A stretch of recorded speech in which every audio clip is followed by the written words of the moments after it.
السلام علیکم 47 news studio میں خوش آمدید. میں ہوں حفظہ فاروق. سب سے پہلے شامل کریں گے نیوز ہیڈ لائن. وزیر اعظم کا ملک کو ترقی کی راہ پر چلانے، عوام کی زندگی آسان بنانے کا عزم. شہباز شریف کی زیر صدارت معاشی صورتحال اور ایف بی آر کی آٹومیشن سے متعلق اہم اجلاس. وزیر اعظم کا ایف بی آر کی بریفنگ پر عدم اعتماد کا اظہار.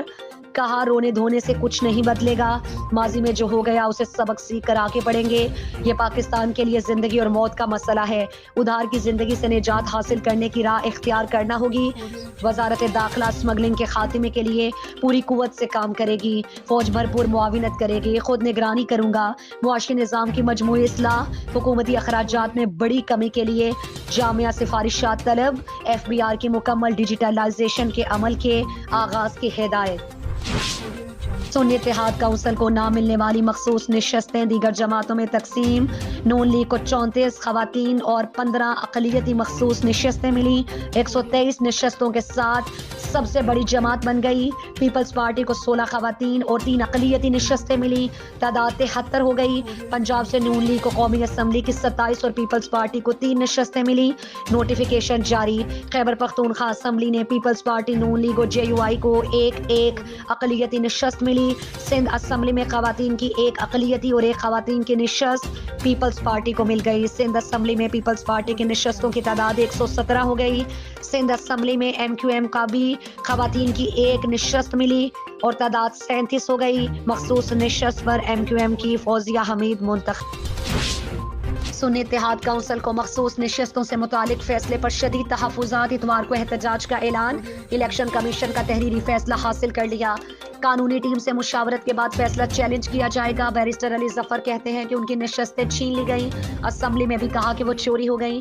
آئین کہتا ہے کہ قومی اسمبلی میں جتنے نشستیں ہوں گی ان کے مطابق سیٹیں ملیں گی. شیر افضل مروت کہتے ہیں کہ الیکشن کمیشن کا فیصلہ آئین کی صریحاً خلاف ورزی ہے. فیصلے کے خلاف عدالتوں، سڑکوں اور اسمبلیوں میں آواز اٹھائیں گے. آصف خان نے کہا کہ الیکشن کمیشن کو عوامی مینڈیٹ چھیننے نہیں دیں گے. فیصلے کے خلاف عدالت، سڑکوں اور اسمبلیوں میں آواز اٹھائیں گے. ذوالفقار علی بھٹو ریفرنس پر سپریم کورٹ آج رائے سنائے گی اور عدالت نے 4-5 کو عدالتی ریفرنس پر رائے محفوظ کی تھی. چیف جسٹس قاضی فائز عیسیٰ کی سربراہی میں 9 رکنی لارجر بینچ نے سماعت کی. چیف جسٹس نے گزشتہ سماعت پر ریفرنس پر مختصر رائے سنانے کے لیے رضا ربانی سے استفسار کیا تھا. سپریم کورٹ کے ریٹائرڈ جج سردار طارق منصور کے اعزاز میں پاکستان بار کا عشائیہ.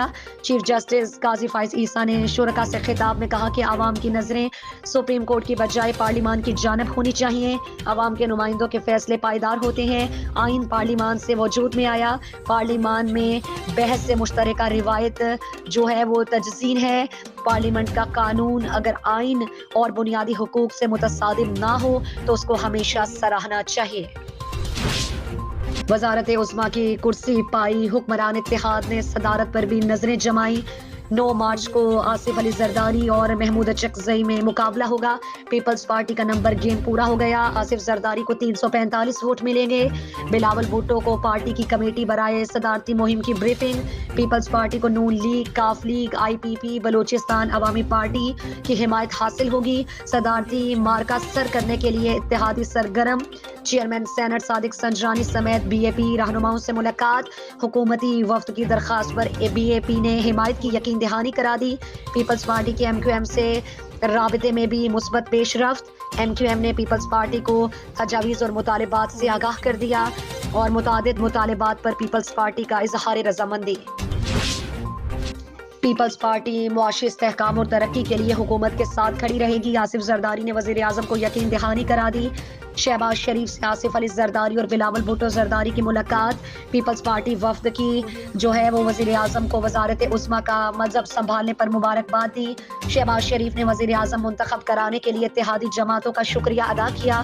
کہا پاکستان کی ترقی اور خوشحالی کے لیے دن رات کام کرنے کے لیے پرعزم ہے.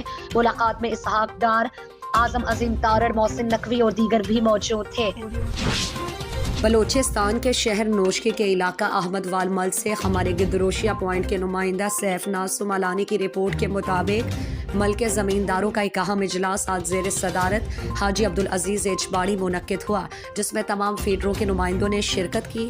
اس موقع پر زمیندار رہنماؤں نے بجلی کی طویل لوڈ شیڈنگ اور کیسکو کی جانب سے معاہدے کی بار بار خلاف ورزی پر بات چیت کی اور 21 گھنٹے کی طویل لوڈ شیڈنگ پر تشویش کا اظہار کیا۔